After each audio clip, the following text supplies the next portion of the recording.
This is an email from Sharon. Here's her email. My 4 grandkids are all teenagers now. This is the other side of this call. My 4 grandkids are all teenagers now. It used to be so easy to get silly and play with them. Now they are older and I feel like I've lost some of the connection. How can I relate to teens?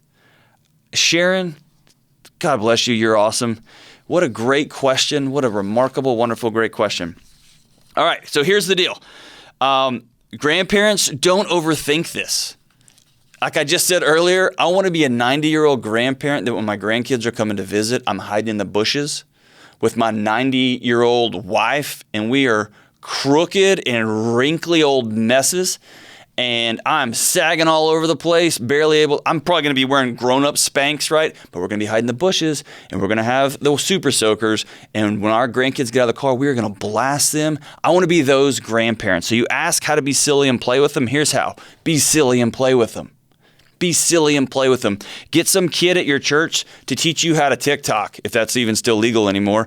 Get some kid at your church to teach you how to send Instagram message. Write handwritten notes about crushes you used to have before you married that old granddad of theirs, right?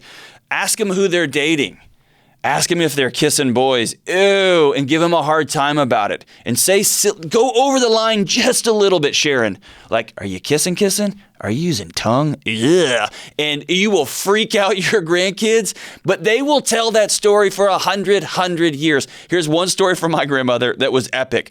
My grandmother was every Tuesday, the big shell came over her head. She got her hair done every day, no matter what the economy was doing, no matter what kind of work was going.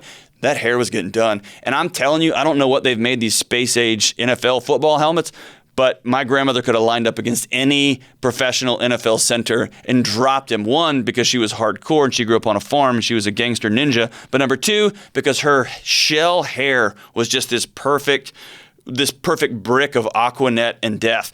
And listen, she was a proper, always done up, always perfect woman. She's just incredible. So the first time my wife got to meet her, we met them at some fancy seafood restaurant in Houston. And my grandmother, perfectly proper, sits down. And as we sat down, they bring a trough of French fries to the table next to us.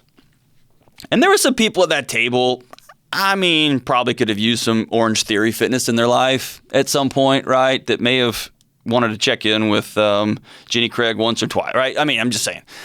So I don't think anything of it. They bring this giant trough. It's a platter of French fries, and they set it down. And my grandmother, about this loud, leans over the table and goes to my wife, who's just meeting her for the first time, well, the last thing that table needs is another plate of fries, right? And we started dying laughing.